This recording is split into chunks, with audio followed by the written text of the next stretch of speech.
Welcome to Shadowed Tales Archive, a place where forgotten stories breathe again, where whispers crawl from the cracks of reality, and fear finds a voice. Turn off the lights, put on your headphones, and listen closely, because some tales were never meant to be told. Tonight's story is titled The House That Whispers. Let the shadows speak. Part 1, Sunday. The kettle screamed before she did. Edith Langford removed it from the burner with steady hands, not because she wasn't startled, but because after 23 years she had learned to ignore screams, both the kettle's and her own. The tea bag dangled limply from her fingers as she poured the water into the chipped ceramic cup, a gift from someone long gone. Outside the window, the bare limbs of November trees swayed against a gray sky. There was no wind, not really, and yet the branches scraped one another like dry bones in a sack. Their motions made no sound, but still Edith heard them. Whispering. Always whispering. She didn't like Sundays. They were the slowest, the most alive. The house creaked more often on Sundays with sounds too deliberate for settling wood. She would wake to tapping in the walls, whispering under the floorboards, breathing in the vents. Not loud, but consistent, intimate. She stirred the tea with a cracked silver spoon and let the bitter scent of chamomile mask the faint, musty odor that never quite left the house. Mold? Dust? Rot? It didn't matter anymore. Some things were older than dust. She sat by the kitchen table, watching the empty seat across from her. It had been Franklin's spot. The chair hadn't moved since the night it tipped over.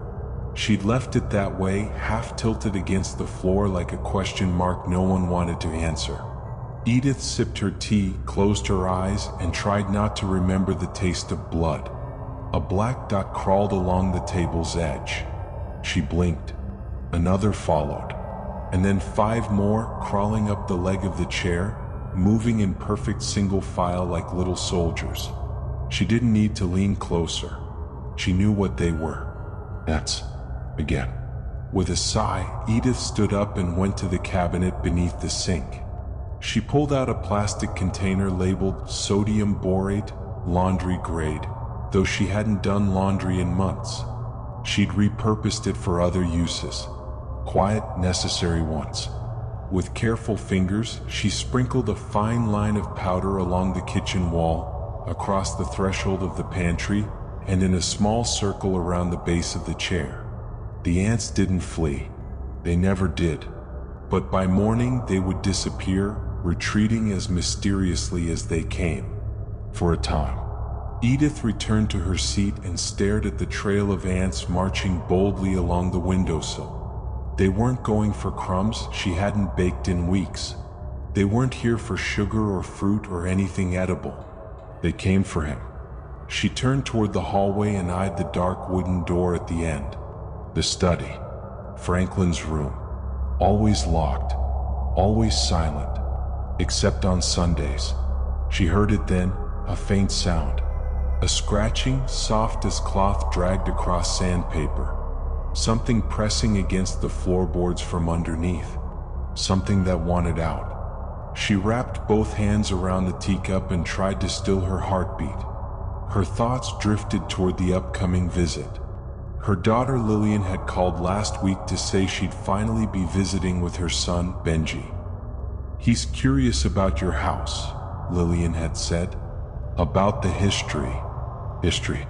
A delicate word like porcelain. Easy to break, dangerous in the wrong hands.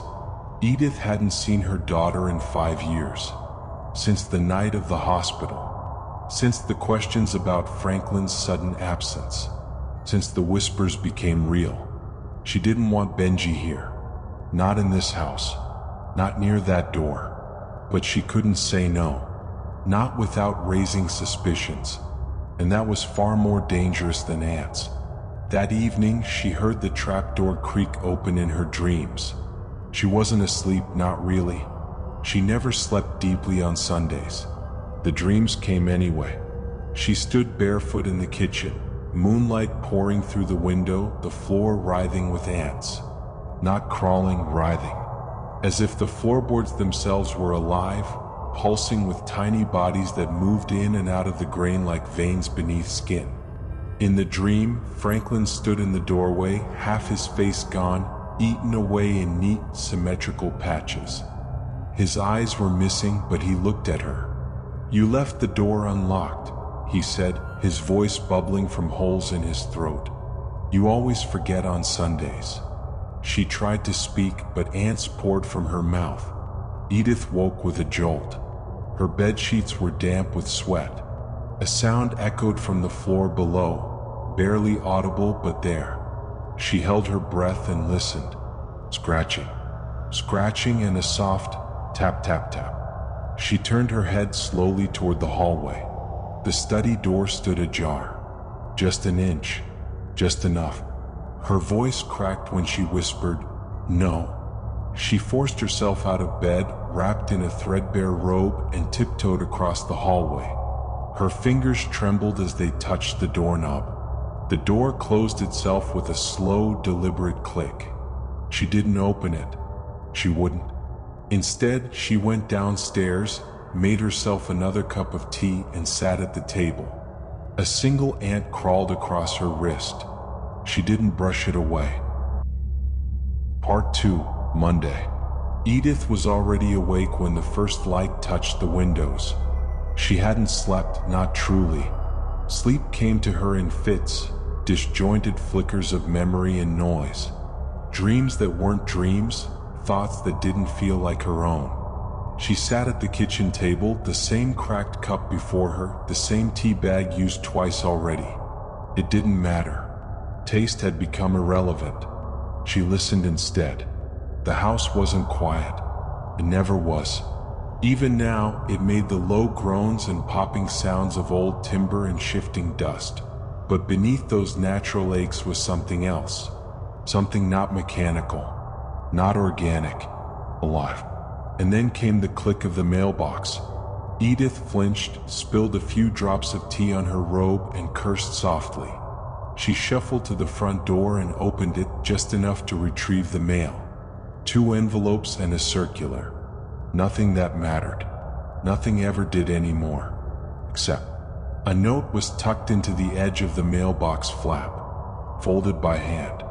No return address. Just a few words scrawled in pencil on torn paper. "They're watching the house again." No name. No signature. Just that. Edith folded the note in half and slid it into her robe pocket. She didn't need to guess who left it. There were only a few people in town who still remembered what had happened. Fewer still who cared. And only one who dared to warn her. At midday, she received an unexpected visitor.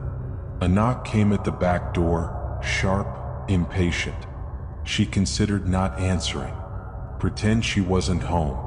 But the knock came again, louder this time, and a voice called out, "Mrs. Langford? It's Judith Mathers." From across the road. Edith opened the door halfway, keeping the chain latched. Judith stood there in a faded coat, holding a paper bag and wearing a tight-lipped smile that never quite reached her eyes. "I brought you some muffins. Still warm. Blueberry." Edith stared. Judith Mathers was not a woman who gave gifts without reason. "Why?" she asked bluntly. Judith blinked. "Excuse me? Why now?" "Well," Judith said slowly, eyes darting to the window as if searching for watchers. "Lillian called me yesterday. She said she and the boy are coming up this weekend. She asked me to check on you. She thinks I'm helpless. She thinks you're alone." Edith's hand tightened on the doorknob. "I am alone." Judith nodded awkwardly. "Well, I just thought, with everything, that maybe it would be good to check in. And I heard something last night. From your house." Edith narrowed her eyes. "I thought I saw someone in your study window." Edith didn't reply. She simply shut the door without another word. Judith's startled "Hey" was cut short by the solid click of the bolt. The muffins sat on the counter, untouched. Edith didn't trust them. Not because they were poisoned, but because they weren't. Judith had brought them with a purpose, and anything that came with purpose meant risk. And she couldn't afford risk. Not now. Not with the door waking again. She sat on the couch with the curtains half drawn, staring at the fireplace. Above it, Franklin's photograph had fallen. It lay face down on the hearth, the glass unbroken. She hadn't heard it fall, but there it was, silent and accusing. She didn't pick it up. Instead, she returned to the kitchen to clean. There were ants again, more than before. They trailed from the base of the back door to the pantry and curved into a perfect spiral near the fridge. Not searching, not random, formed. She poured a small heap of borax directly onto the spiral's center and watched them scatter. But something in her stomach twisted when she noticed. The spiral looked like handwriting, like a word half-formed, like a name. That evening, Edith opened the study door. Just an inch, just enough. The smell was worse now, damp, earthy, like a forest floor or something buried beneath one. She didn't turn the lights on, she didn't need to. She knew the room by heart. Franklin's chair sat facing the desk. The blotter was still stained, the drawer still locked. The rug still bulged slightly in the middle, concealing the trapdoor. She whispered, "Not yet." A sound answered her, not from the room, but from beneath it. A slow, dragging scrape, something shifting down in the dark. She shut the door, locked it again, and leaned her forehead against the wood. "I'm not ready. You stay quiet until Saturday. You promised." That night, as rain tapped the roof and the ants climbed the corners of the bedroom walls, Edith dreamed again. She walked barefoot through the kitchen. The ants opened the trapdoor with their tiny legs. She descended the stairs into a room that did not exist. It was lit with candles. Hundreds. The walls were lined with photographs, all faces she recognized but could not name. Children, strangers, her own face at different ages. In the center of the floor was a crib, empty, but moving. The blanket inside lifted slightly, like something breathed beneath it. She turned away. In the corner stood Franklin, alive whole, and smiling. "I'm coming back," he said, "one piece at a time." Edith woke with a gasp. She lay still, listening to the ticking of the old clock in the hallway. And then she heard it, a whisper from the study. Not words, not language, just the shape of sound that wanted to become meaning. She closed her eyes and muttered a prayer. But the prayer had no power here. Not in this house. Not on a Monday. Part 3, Tuesday. Tuesday brought a stillness that Edith didn't trust. The usual groans of the house were muted, almost polite. The walls didn't breathe. The ants didn't swarm. And yet she felt less alone than ever. She sipped cold tea on the back steps, wrapped in a gray cardigan Franklin used to wear in autumn. It still smelled faintly of pine and pipe smoke. His pipe was gone now, tossed in the fireplace the week after he disappeared. Or rather, the week after he became something else. She watched the empty field beyond her fence. In the center stood the old willow tree where neighborhood kids used to dare each other to climb. None did anymore. No one came near the Langford house, except the ants and Judith Mathers. Edith had almost forgotten the note. She retrieved it from her robe pocket and unfolded it again. "They're watching the house again." The words made her skin tighten. It wasn't paranoia, not exactly. There were eyes on the house. They lived in corners and nail holes, in crawl spaces and cracked porcelain. But the note hadn't referred to those. It referred to them. The outsiders. The neighbors. The watchers. The ones who remembered what Franklin had done. At noon, Edith went to the attic. She hadn't been there in years. It was hot even in November, and the dust lay thick enough to write in. She climbed the ladder slowly, pausing twice when her knees threatened to quit on her entirely. The trapdoor above groaned open like a reluctant throat. Inside was everything she hadn't thrown away. Old books, photo albums, boxes with names she didn't want to say aloud. And at the far end, beneath a yellowed tarp, the playpen. Her daughter's. What? She knelt before it, brushing off a film of dust and cobwebs. Inside lay 3 small dolls. Porcelain. Hair matted with time. One of them was missing an eye. Another had bite marks in its torso. She hadn't placed them there. They simply appeared one day. Edith reached into the pen, picked up the doll with the missing eye, and turned it over in her hand. Something crinkled inside it. She tore open the seam with a fingernail and found a slip of paper curled like a dead centipede. Read, "Where is he now?" Her hands trembled. She dropped the doll, stood, and nearly knocked over a crate behind her. The sound echoed too loudly, like it had startled something below. She hurried back down the ladder and shut the attic. In the kitchen, she found a new trail of ants. They stretched across the counter in a long, deliberate curve, intersecting the salt shaker and looping twice around the glass of orange juice she'd left out. But that wasn't what made her shudder. They had formed the letter F.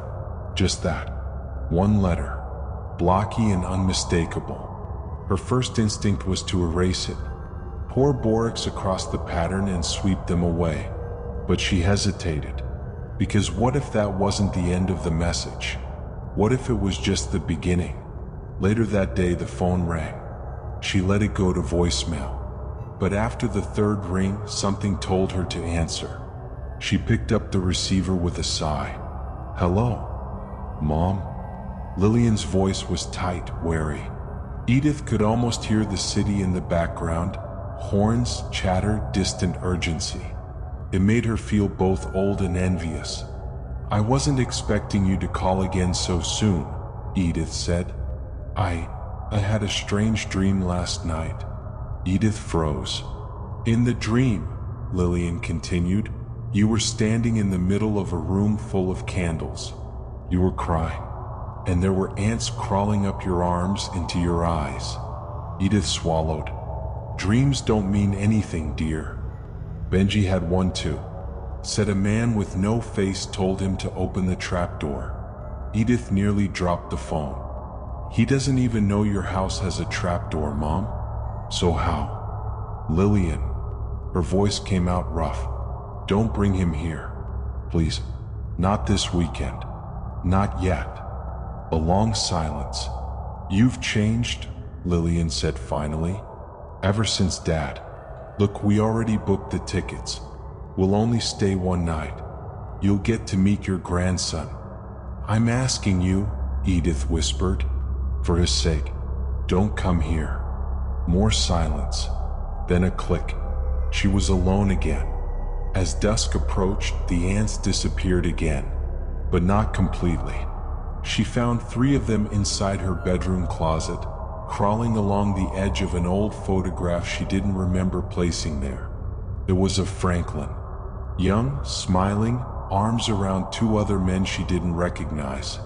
One of them had been crossed out with pen, thick, angry lines drawn over his face again and again. She didn't remember doing that, and yet the pen was hers. She turned the photo over. On the back, written in trembling cursive, "You said he wouldn't wake up." That night, Edith stood in front of the study door again. The hallway light flickered once and died. She didn't bother replacing the bulb. Instead, she opened the door slowly and stepped inside with a flashlight. Dust danced in the beam. The smell was thicker now, clinging to her tongue like moldy velvet. She moved to the center of the room and peeled back the carpet. The trapdoor was open. A breeze touched her ankles, warm but not from any furnace. Below, darkness yawned. She heard a sound like teeth clicking together. Far below. Then laughter.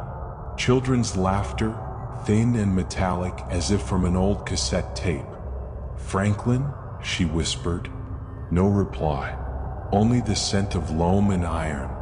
She closed the trapdoor, this time using 3 iron nails to hold it shut. When she turned around, the ants had spelled a new word on the desk. Soon. Part 4, Wednesday. The sound started at dawn. A slow tapping, like raindrops but inside the walls. Edith sat up in bed, her ears straining. It was coming from beneath the floor, from the study, from underneath the trapdoor. She pressed her feet to the cold wood. The air in the room was still but thick, saturated with something humid and bitter, like the breath of rotting fruit. She opened her closet and took out the hammer. By sunrise, she had nailed the trapdoor shut again. 3 more nails. Then 2 heavy iron fireplace tools laid across the planks. It wouldn't be enough, because it wasn't trying to break out. Not in the usual way. It was whispering. The kind of whisper that got into your head, into your lungs, into your bones. Edith could feel it even as she ate dry toast at the kitchen table, even as she scrubbed the floor until her knees ached. It was in the house now, not just below, and it wanted something. Judith Mathers knocked at exactly 10:07 a.m. Edith didn't answer right away. She watched from the crack in the curtain as Judith stood holding a file folder clutched to her chest. A minute passed, then 2. Finally, Edith opened the door. Judith looked worse than she had on Monday, more tired, more anxious. Her lipstick was smeared slightly at one corner. "I need to talk," she said. "Please." Edith stepped aside. They sat in the parlor. The old grandfather clock ticked loud in the silence between them. Judith set the folder on her lap and opened it. Inside were several photocopied news articles. Some yellowed, some fresh. "I looked into Franklin," she said. Edith sipped her tea. "He worked with the county archives. You told me that years ago." "Yes. But did you know he also volunteered at the foster intake center?" Edith's hands tightened around the cup. Judith laid out the articles one by one. Missing foster children, unsolved disappearances, cold cases.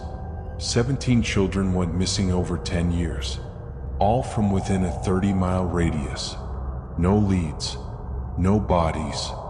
Judith looked at her. "Did you know?" Edith didn't blink. "No bodies, you said." Judith hesitated. "Until last week, there was a sinkhole outside Old Route 8. Rain collapsed part of the land. They found remains." Edith felt her blood go still. Partial skeletal remains. Children. Buried together. Judith's voice dropped to a whisper. Someone buried them in a ring. A ritual pattern. Like they were feeding something. Edith didn't respond. She just stared into her teacup as if searching for an answer at the bottom. Judith stood. "You need to tell your daughter not to come." "I already did."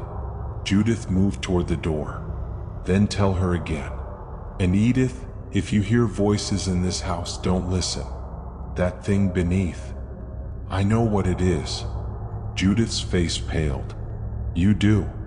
"I've always known." She closed the door behind her. That night, Edith found a letter on the kitchen table. It hadn't been there 5 minutes ago.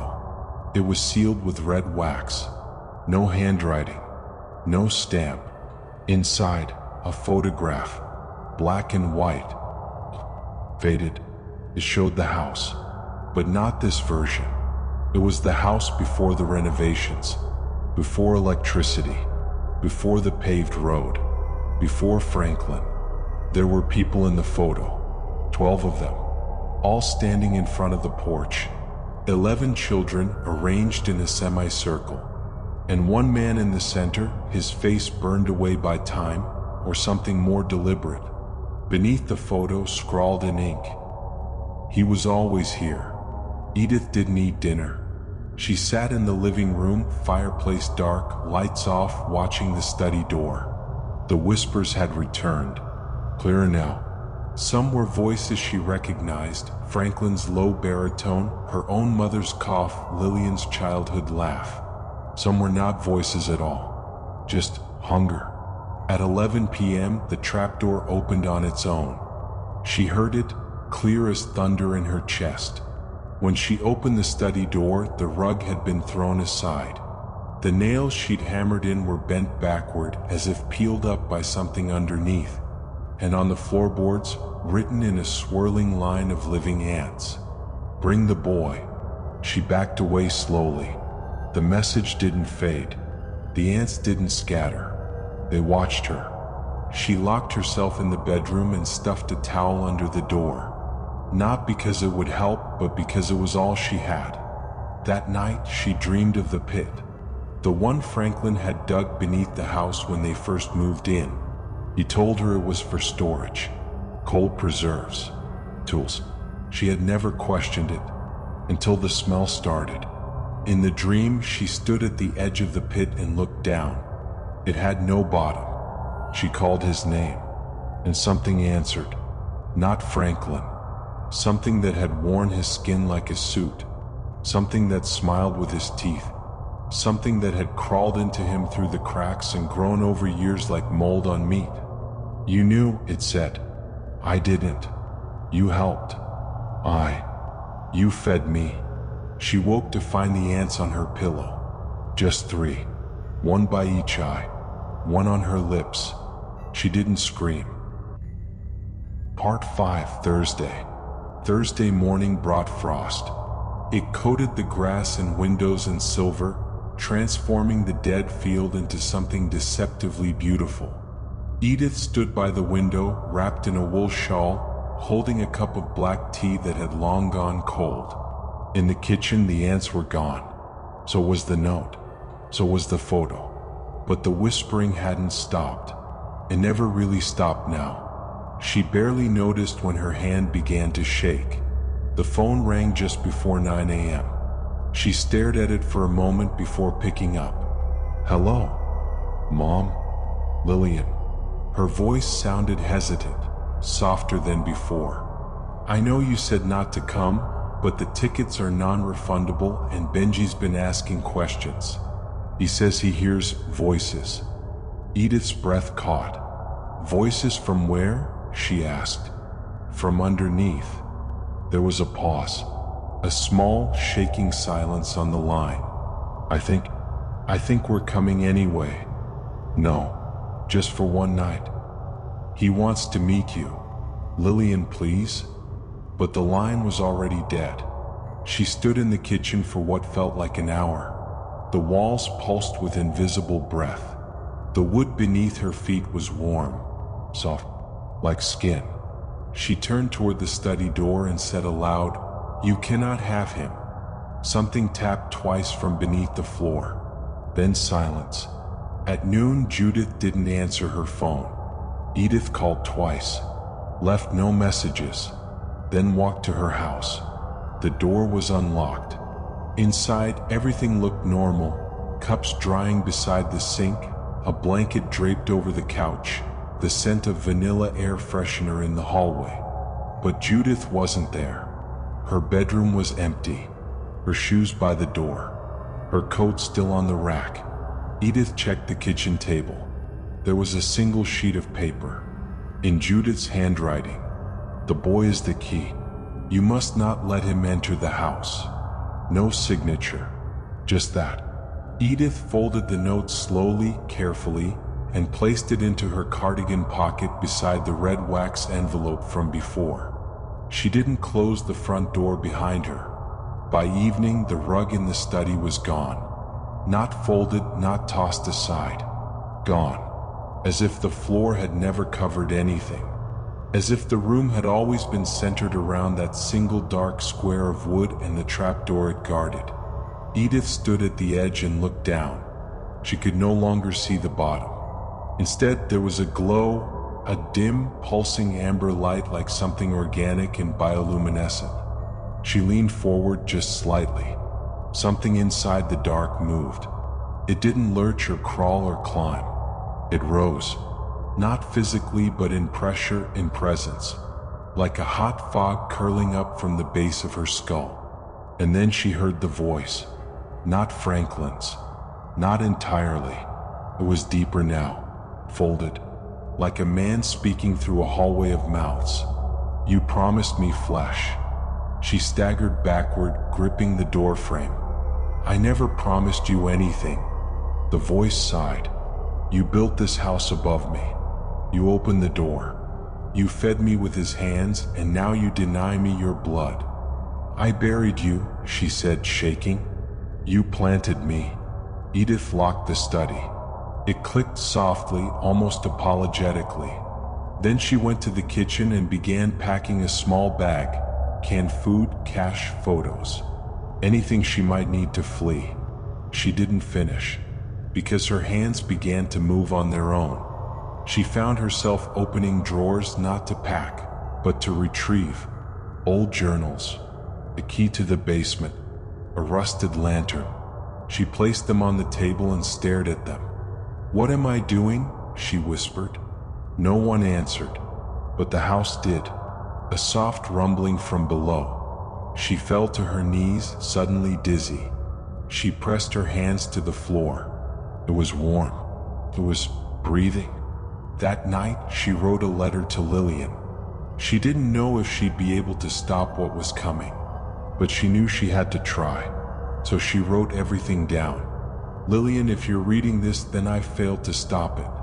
Please do not bring Benji into this house. Don't step through the threshold. Don't open any doors. If I'm gone, burn it. Burn the whole place. Let it rot in the ground like it should have decades ago. I didn't know what your father was doing. Not at first. Not until it was too late. He told me the house was special, that it was built on something old, that it whispered to him at night. I thought it was nonsense, just a way to excuse the drinking, the disappearances, until I found the drawings, the rituals, the ledger with names. He was feeding it Lillian, feeding it children. And when I confronted him, he said I could help him, that I could join him. I said no, but by then it was already inside him, wearing him. I buried what was left, but something remained. It wants to come back, and it wants Benji." She sealed the letter in an envelope and placed it inside the grandfather clock, beneath the chime housing where Lillian used to hide candy as a child. If she didn't survive the night, maybe her daughter would find it. Then she turned off every light in the house, sat in the study and waited. The floor was warm beneath her chair. The trapdoor pulsed like a second heartbeat, and the ants returned. Only this time they weren't spelling anything. They were watching. Part 6, Friday. The car arrived just before dusk. Edith had been standing at the window for nearly an hour, wrapped in a shawl, unmoving. The air inside the house had become thick, charged, like the moment before lightning hits a field. Dust motes floated through beams of dying sunlight, and beneath the floorboards something shifted. The vehicle pulled into the gravel driveway. Lillian stepped out first, coat drawn tightly against the wind. A boy followed, small, wide-eyed, clutching a stuffed rabbit that had seen better days. Benji. He stopped at the edge of the porch and stared at the house. He didn't move until Lillian touched his shoulder. The door creaked as Edith opened it. "Hi, Mom." Lillian's voice was flat, controlled. Edith nodded. "Come in." They stepped inside. Benji paused just over the threshold, peering up at the ceiling. His eyes didn't blink. Edith noticed his lips were slightly parted, like he was listening to something no one else could hear. Lillian looked around the house and sniffed. "Still smells like cedar and mothballs." "It always has," Edith replied. Benji turned to his grandmother and smiled. "There's something in the walls," he said softly. Dinner was quiet. Edith reheated canned soup. No one really ate. Benji picked at his crackers while humming a strange little tune, off-key repetitive. Lillian sipped water and avoided eye contact. Finally, she broke the silence. "I got your letter." Edith stiffened. "You opened the clock. You told me not to come. I came anyway. But I read every word before I stepped inside." Lillian leaned forward. "What the hell, Mom?" Edith looked down at her spoon. "It was the only way I could explain it." "Explain what?" "That my father was a child murderer? That you helped cover it up." "I didn't help him," Edith snapped. "I buried him." Benji looked up. "Did he live in the floor?" They both froze. "No," Edith said gently. "He doesn't live there anymore." Later that night, Lillian wandered the house alone. She found the study door locked. The air near it felt wrong, warmer than the rest of the house and heavier, almost humming. She pressed her hand to the wood. It pulsed. Then she turned away and walked upstairs. In the guest room, Benji was already asleep. He'd tucked the rabbit under his arm and curled into a tight ball. Lillian sat beside him and listened to his breathing. Slow, even.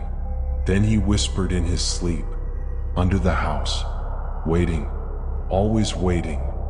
Lillian's blood ran cold. Meanwhile, Edith sat alone in the dark kitchen, listening. The ants had returned in force. They marched across the floor, along the walls, up and down the corners of the room. But they didn't touch her.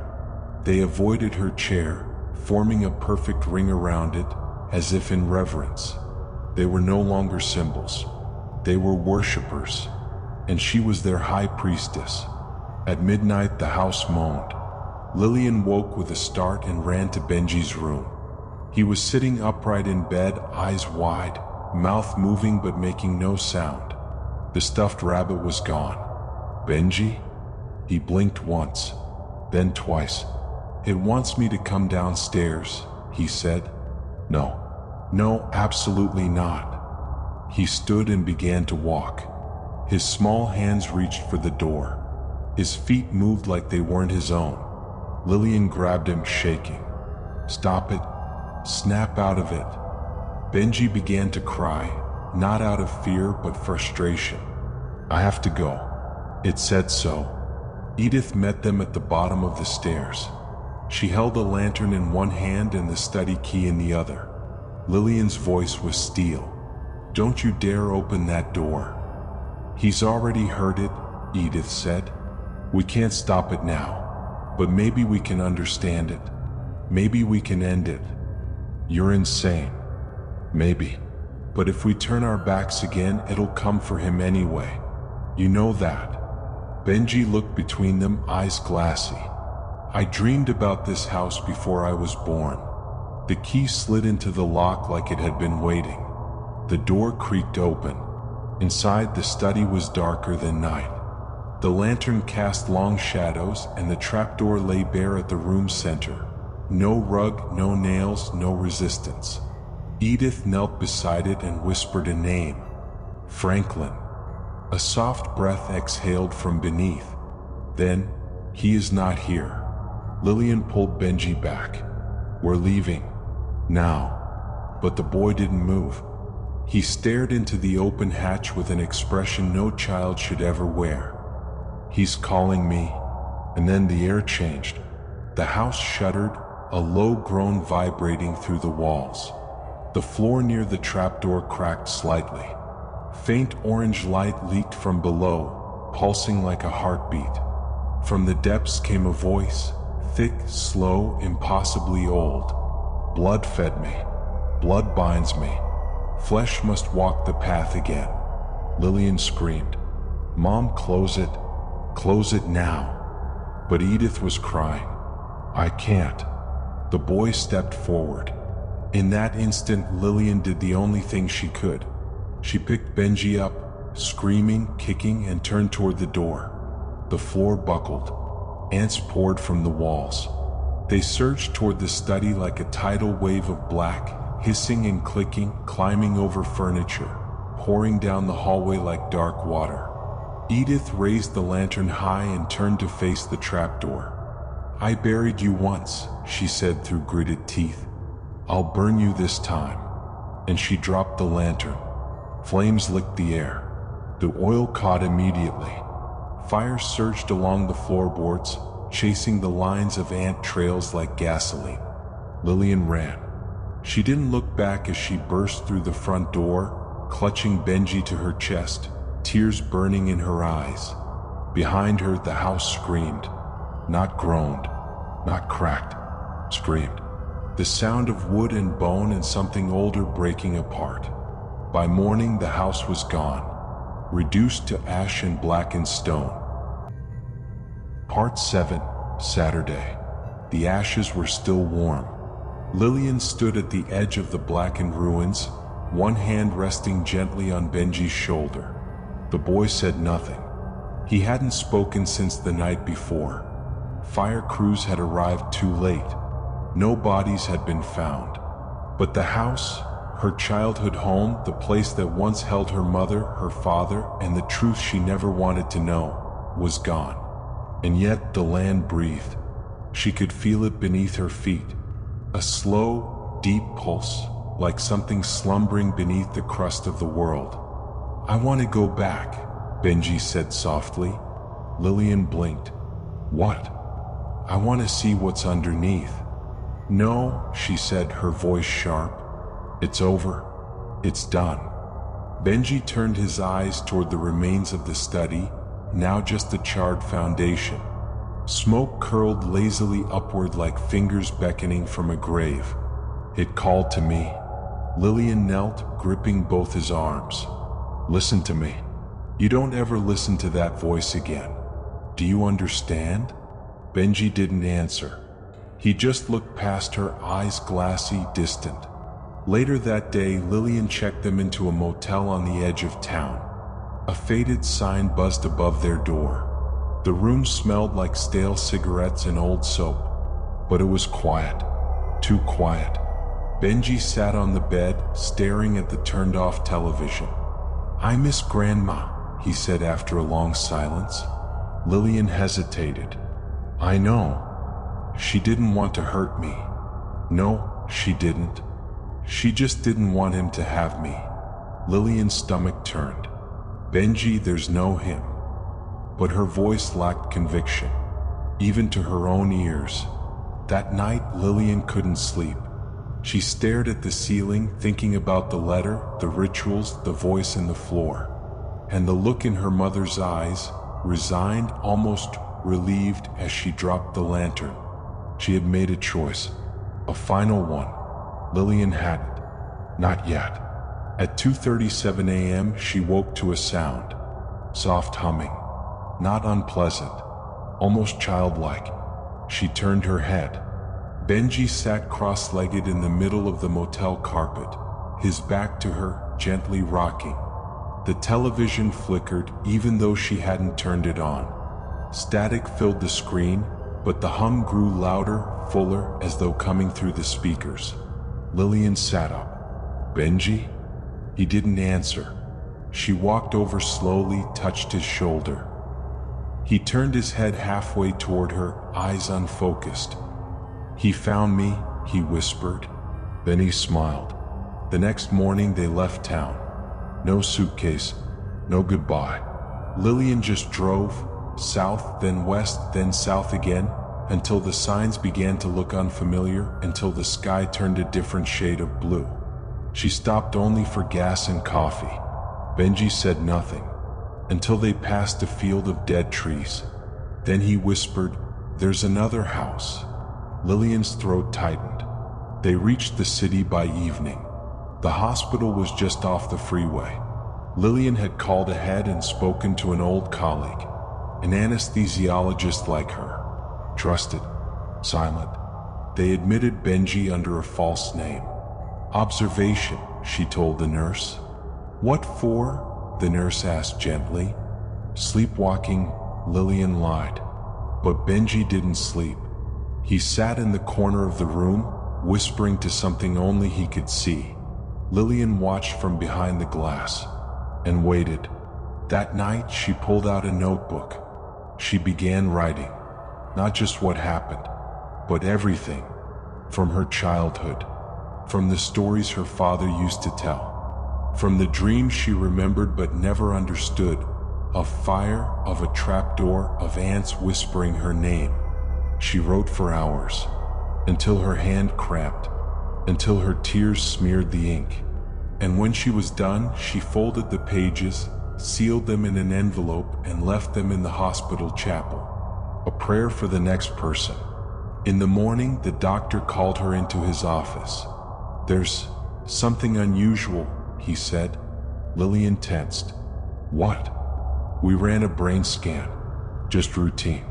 But we found, well, it looks like activity in the auditory cortex.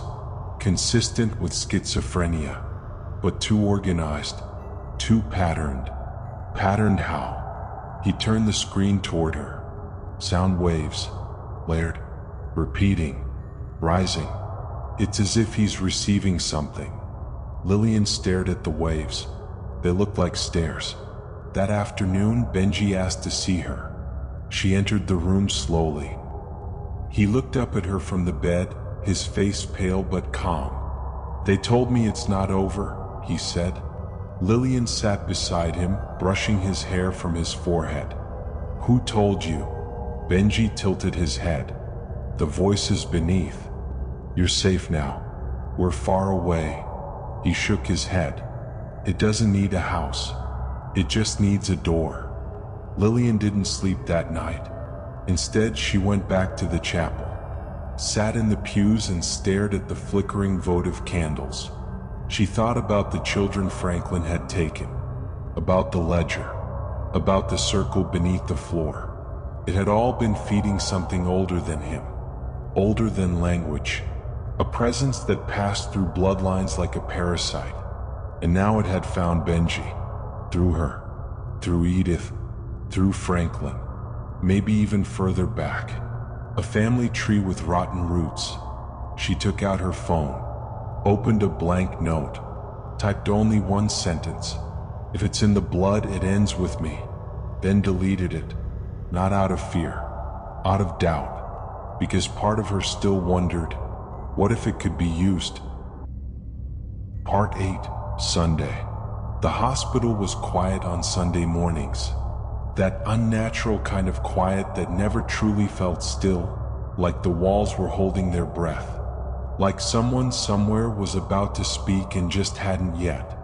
Lillian sat beside Benji's bed, her coffee untouched, eyes red from a night without sleep. He hadn't said a word since Saturday night, just sat there, watching the far corner of the room, like something was watching him back. At 7:12 a.m. he finally spoke. "Someone else is awake now." Lillian looked up. "Who?"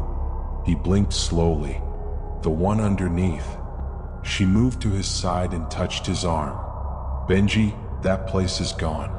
We burned it. We watched it fall." Benji tilted his head. "It's not a place. It's a door. And I'm still open." The doctors came again at noon. More tests, more scans. Still no answers. No brain damage. No signs of seizures. No reason for the strange waveforms still humming through his skull like a secret transmission. But the images were changing. Faster pulses, sharper spikes, less like sound, more like speech.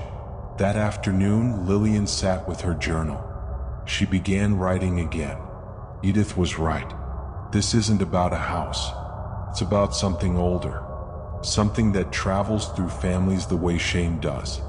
Franklin was its host, but not its origin. Maybe Edith thought she stopped it, but she only delayed it, buried it under guilt and floorboards. Now it wants a new vessel. Benji was born too close to the door. She stopped, crossed it out, then wrote. So was I. That night, the dreams returned.